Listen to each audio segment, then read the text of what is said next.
바울은 고린도 교회가 가지고 있었던 가난한 성도들을 섬기는 마음에 대해서 칭찬하고 있습니다. 1절, 2절 이렇게 말씀합니다. 성도를 섬기는 일에 대하여는 내가 너희에게 쓸 필요가 없나니 이는 내가 너희의 원함을 알미라. 내가 너희를 위하여 마게도냐인들에게 아가야에서는 1년 전부터 준비하였다는 것을 자랑하였는데 과연 너희의 열심이 퍽 많은 사람들을 분발하게 하였느니라 말씀하고 있습니다. 바울은 성도를 섬기는 일에 대해서는 더 이상 자신이 고린도 교회를 향해서 말할 필요가 없다 이렇게 이야기하고 있습니다. 왜냐하면 고린도 교회가 가난한 사람들을 돕는 일에 대해서는 간절히 원하고 있었다라고 하는 사실을 바울이 알고 있었기 때문이죠.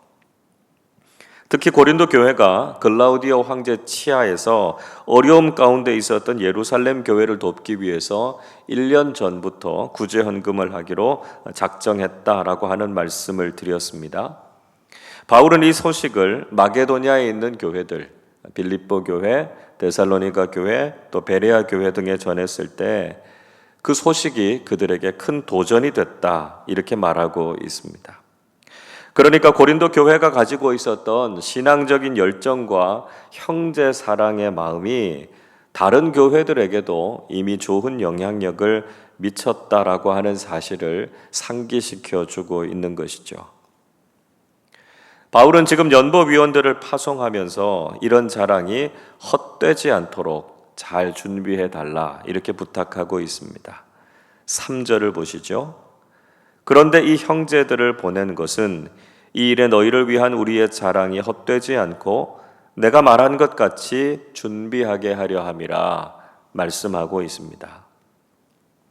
고린도 교회가 이미 작정했던 구제 헌금을 잘 준비할 수 있도록 디도를 위시한 대표단들을 파송하고 있는 것이죠. 그래서 바울의 이 자랑이 헛되지 않게 해달라 이렇게 부탁하고 있습니다. 그리고 후에는 바울이 마게도냐 교회 사람들도 고린도 교회를 방문할 예정이다 이렇게 이야기하고 있습니다. 만약에 잘 준비하지 않고 이 일에 적극적으로 참여하지 않으면 그 자랑이 무색해지겠죠. 오히려 부끄러움을 당하지 않겠느냐 이야기하고 있습니다.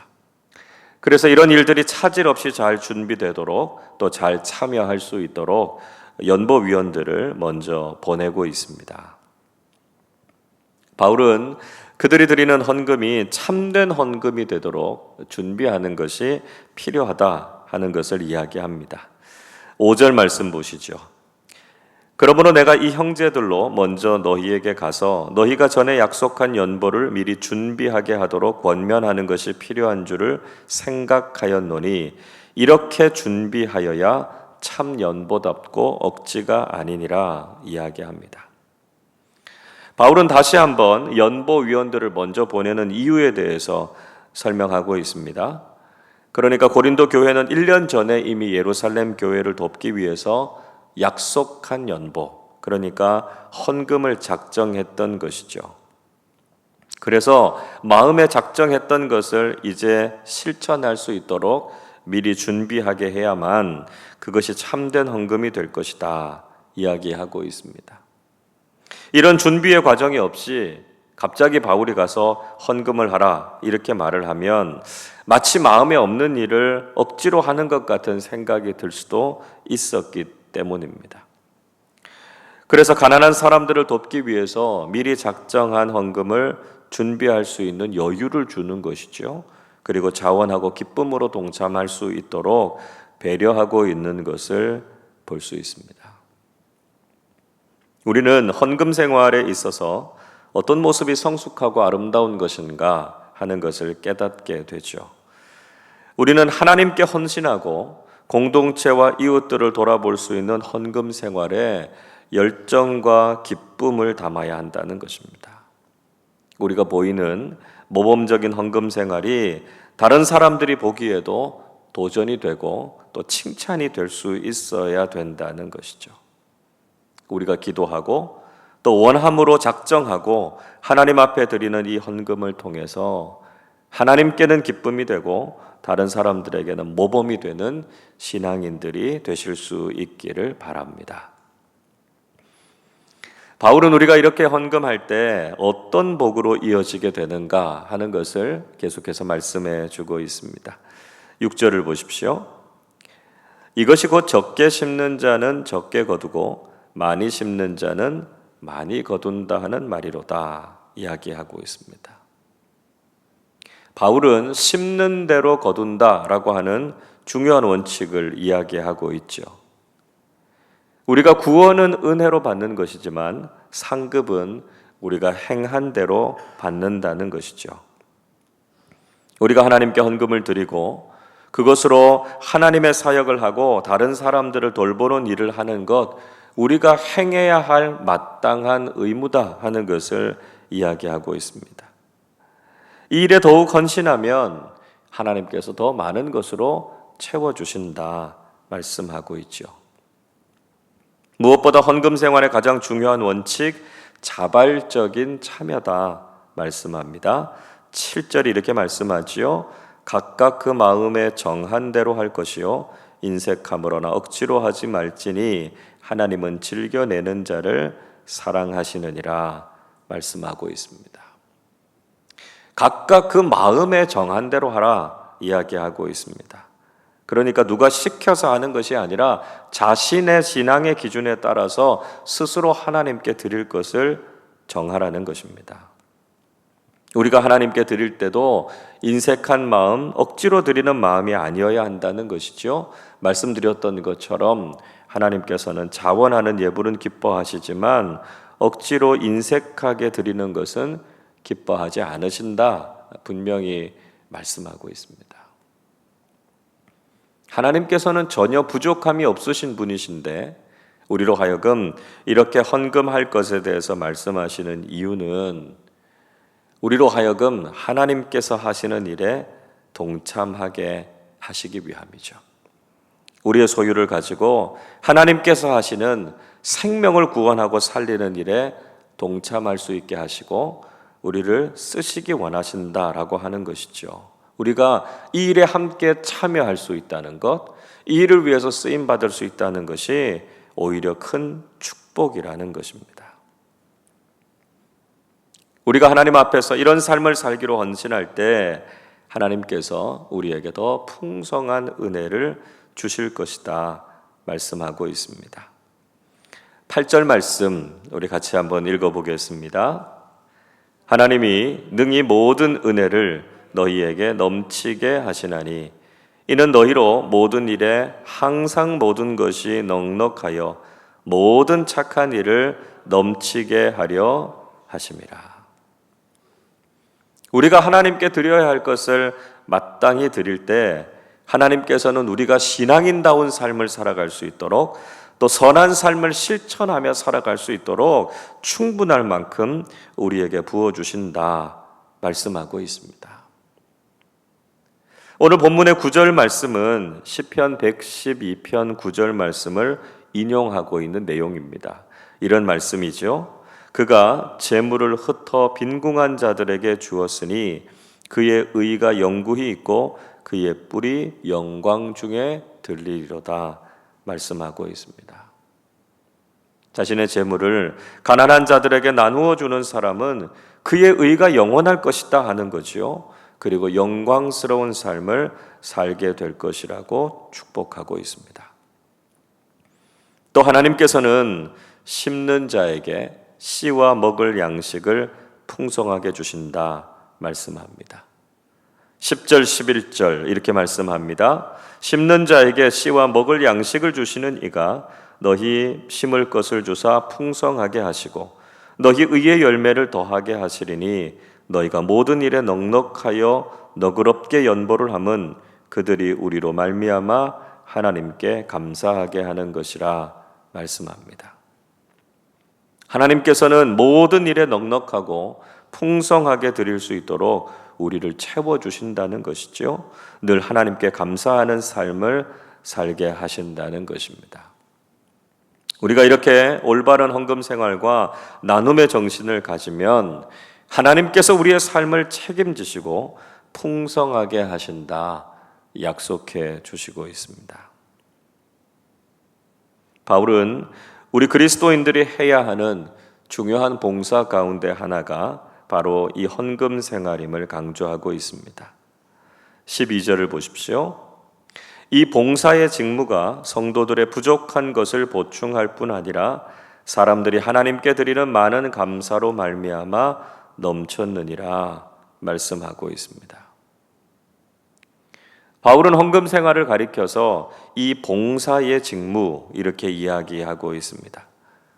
즉 우리가 그리스도인으로서 헌금 생활하는 것은 중요한 봉사의 일이라는 것이죠. 우리가 참여해야 하는 봉사다라고 하는 것을 강조하고 있습니다.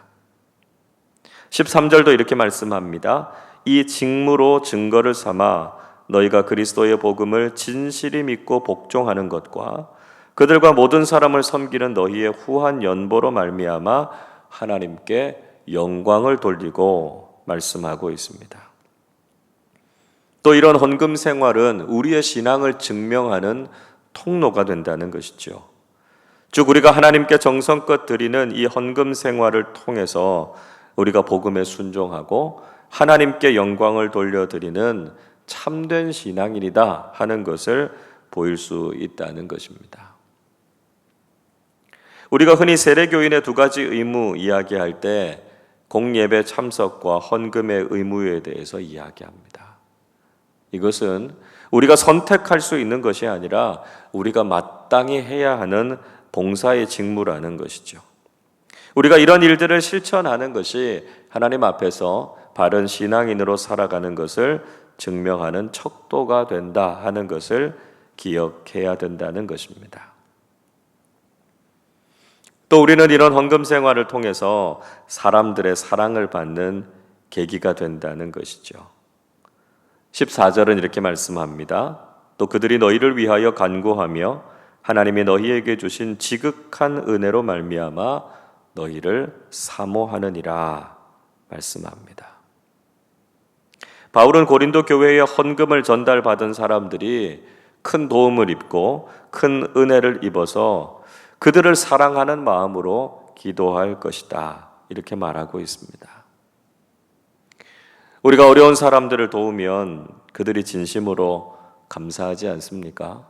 우리가 산불이나 수해로 인해서 어려움 가운데 있는 사람들에게 우리의 정성을 모아서 그곳에 전달하면 그들이 교회를 향해서 고마워하고요, 사랑을 느끼게 되는 것이죠. 그래서 우리의 헌금과 구제는 세상을 더 따뜻하게 하고 사랑이 더 넘쳐나게 한다는 것이죠.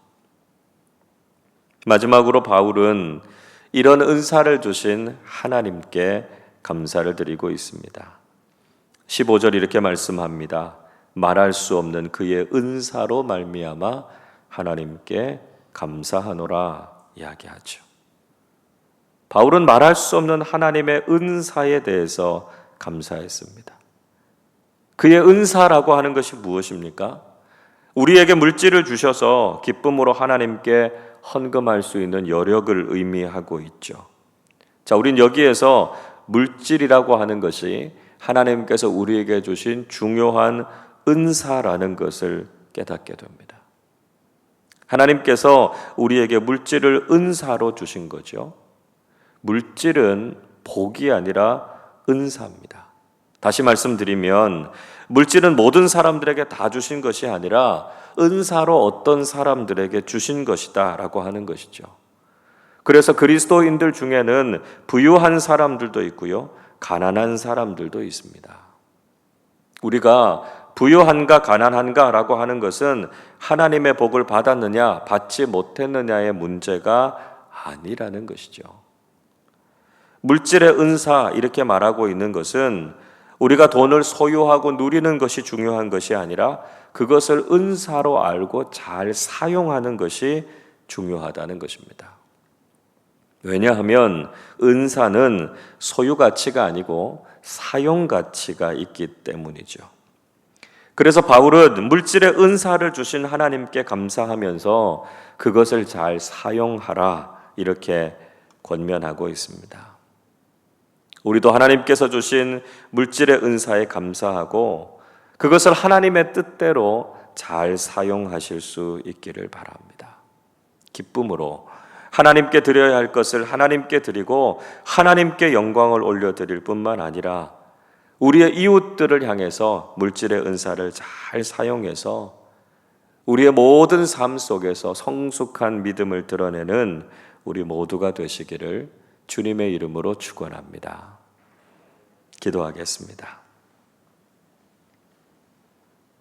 하나님 아버지, 저희들에게 물질의 은사를 주셔서 풍성한 믿음의 삶을 살게 하시니 감사드립니다. 하나님께서는 저희들이 기쁨과 자원하는 마음으로 하나님께 드리는 삶을 살라고 말씀하셨습니다. 그래서 하나님께는 영광이 되고 우리 이웃들에게 사랑을 나누는 삶을 살라 부탁하셨습니다. 우리에게 주신 것에 감사하고 우리가 마땅히 하나님께 헌신하는 삶을 살게 하셔서 성숙하고 바른 그리스도인들로 살아가게 해 주시옵소서. 지금도 어려운 삶을 살고 있는 우리의 이웃들에게 우리의 사랑을 나누게 하시고 우리의 삶을 더욱 풍성하게 하시는 하나님의 복을 경험하게 해 주시옵소서. 감사드리며 우리 주님 예수 그리스도의 이름으로 기도하옵나이다. 아멘.